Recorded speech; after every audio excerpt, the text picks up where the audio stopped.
Hello बच्चों, आप सभी का अपना यूट्यूब चैनल YR क्लास में बहुत बहुत स्वागत एवं अभिनंदन है। तो प्रिय बच्चों, आज की इस वीडियो में हम पढ़ेंगे जो आपका समाजशास्त्र है, उसमें जो अध्याय आपका दूसरा है, उस पाठ का नाम, उस अध्याय का नाम है भारतीय अर्थव्यवस्था के क्षेत्रक। ठीक, तो इसमें इस पाठ में जितने भी महत्वपूर्ण प्रश्न हैं, अतिलघु उत्तरीय बहुविकल्पीय, मैं आज इस वीडियो में उन सब प्रश्नों को आपके सामने बताने वाला हूँ। उम्मीद करते हैं आप सभी को वो प्रश्न अच्छे समझ में आएगा। तो बच्चों, प्रश्न नंबर 1 आपके सामने है, जो कि एग्जाम में 1 नंबर के लिए आएगा। वो क्या है? बहुविकल्पी प्रश्न है। ठीक, जितने भी 1 नंबर प्रश्न आपको मिलेंगे वो सब किस में रहेगा? बहुविकल्पी प्रश्न के अंतर्गत आएगा।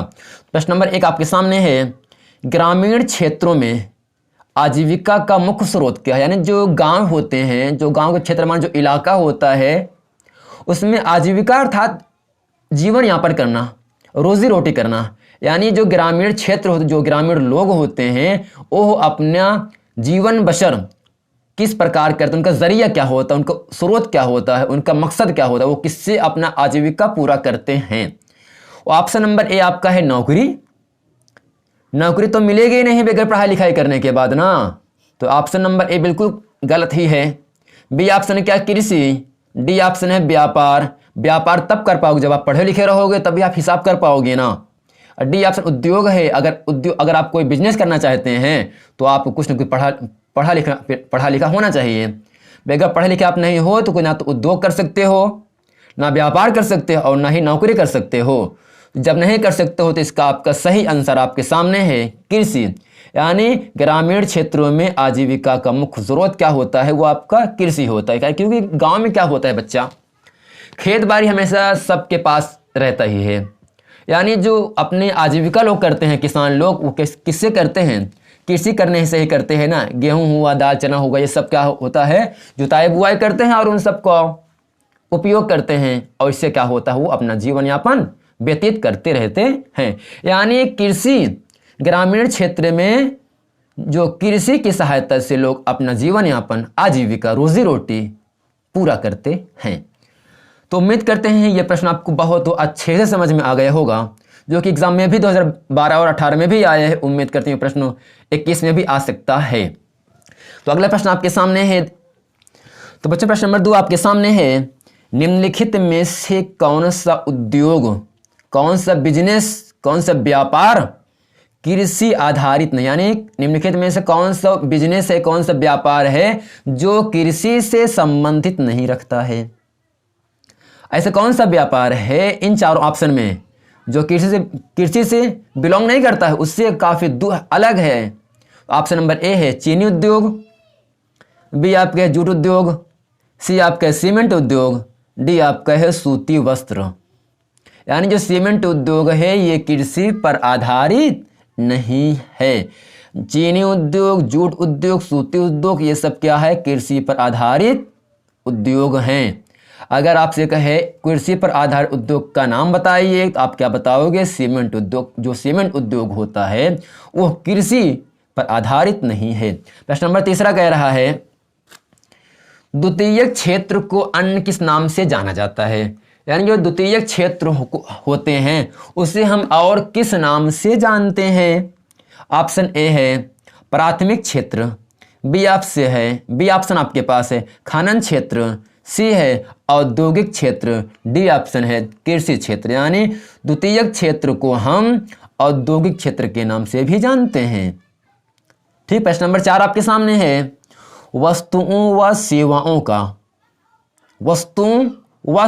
का जो सेवा करते हैं सृजन कर के अंतर्गत होता है।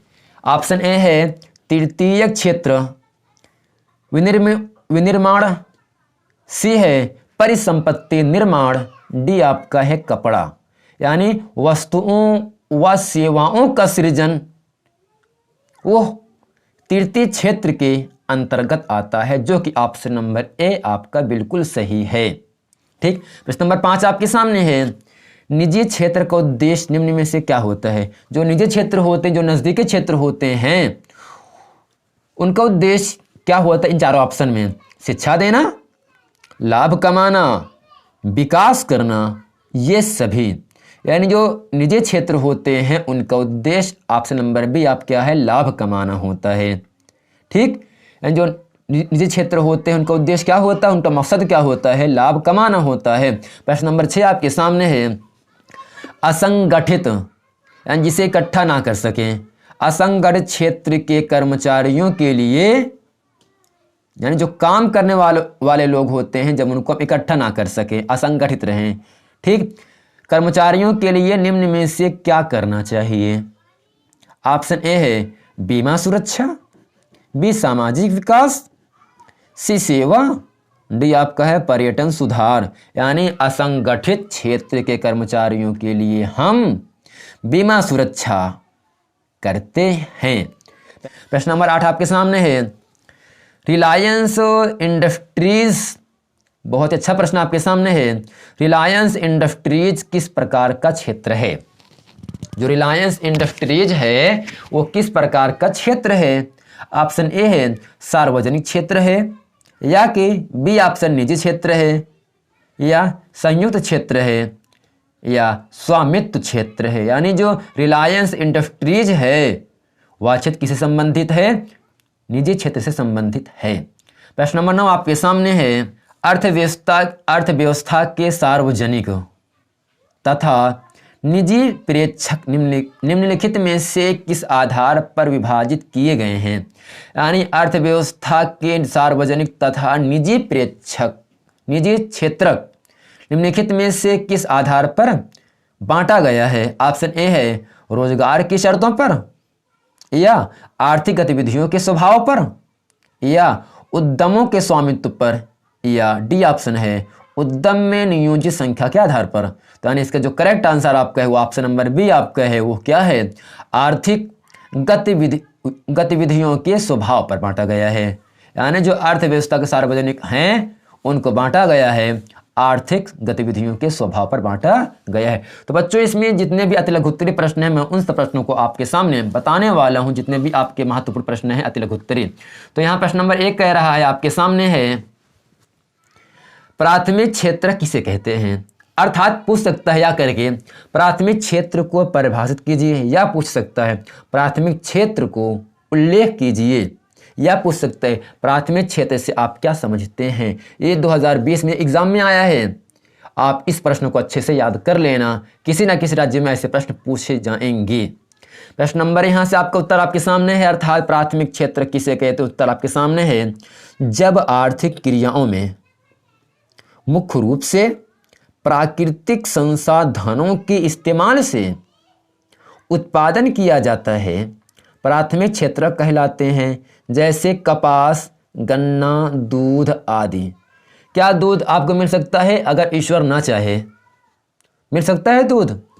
गाय भैंसों की सहायता से नहीं मिल सकता है ना, वो सब किसके जिम्मे होता है, ईश्वर की कृपा होती है, ठीक, जानवरों पर। तो यहाँ से कहा जा रहा है जब आर्थिक क्रियाओं के मुख्य रूप से प्राकृतिक संसाधनों के, जो संसाधन हैं क्या हैं, प्राकृतिक संसाधनों के इस्तेमाल से उत्पादन किया जाए। जैसे जानवर है, क्या जानवर को गाय भैंस बकरी होती हैं, ठीक, क्या उन सब जानवरों को इंसान ने बनाया है? ना ना, ईश्वर ने बनाया है ना, ईश्वर ने बनाया। जब ईश्वर ने बनाया है तो वो सब क्या है, प्राकृतिक संसाधन हैं।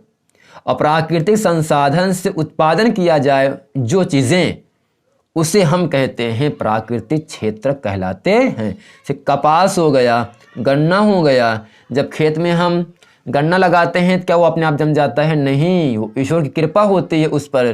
गेहूँ होता है, चावल होता है, ये किसकी कृपा से होता है? सब चीज़ें, सब कृपा होती, ईश्वर कृपा होती है ना। तो ये था बहुत ही महत्वपूर्ण प्रश्न आपके सामने, इसका आंसर मैंने आपको अच्छे से समझा दिया, आप समझ भी गए होंगे। तो अगला महत्वपूर्ण प्रश्न आपके सामने है, ये पूछा गया, प्रश्न नंबर 8 भी पूछा गया है 2020 में, अर्थव्यवस्था के तृतीय क्षेत्र से, किससे? तृतीय, जो यानी जो अर्थव्यवस्था है। अभी जैसे कि लॉकडाउन चल रहा है ना, जितनी भी अर्थव्यवस्था हैं सब लगभग बिगड़ चुके हैं। जो मनुष्य है वो सही तरह से काम नहीं कर पा, जब सही तरह से काम नहीं कर पा रहा तो वो अपना जीवन यापन सही तरीके से व्यतीत नहीं कर पा रहा है। तो अर्थव्यवस्था में कुछ गिरावट तो आई कोरोना की वजह से, ठीक। तो यहाँ कह रहा है अर्थव्यवस्था के तृतीय क्षेत्र से आप क्या समझते हैं, किन्हीं 2 उदाहरण दीजिए। यानी तृतीय क्षेत्र कि ये 2 एग्जाम्पल हमें आपको बताना है जो कि एग्ज़ाम 2020 में भी आया है। प्राथमिक और द्वितीयक क्षेत्र के विकास में सहायता करने वाली गतिविधियों को तृतीयक क्षेत्र में शामिल किया गया है, जैसे परिवहन, जितने भी वाहन हैं जो आपको यात्रा कराते हैं, ट्रेन हो गया, बस हो गया, एरोप्लेन हो गया, ये सब क्या परिवहन ही तो हैं, एक तरह से कह सकते हैं ना। ऑटो हो गया, इनसे आप एक जगह से दूसरी जगह पर जाते हैं ना, ये सब किसके अंतर्गत आते हैं? तृतीयक क्षेत्र के अंतर्गत आते हैं।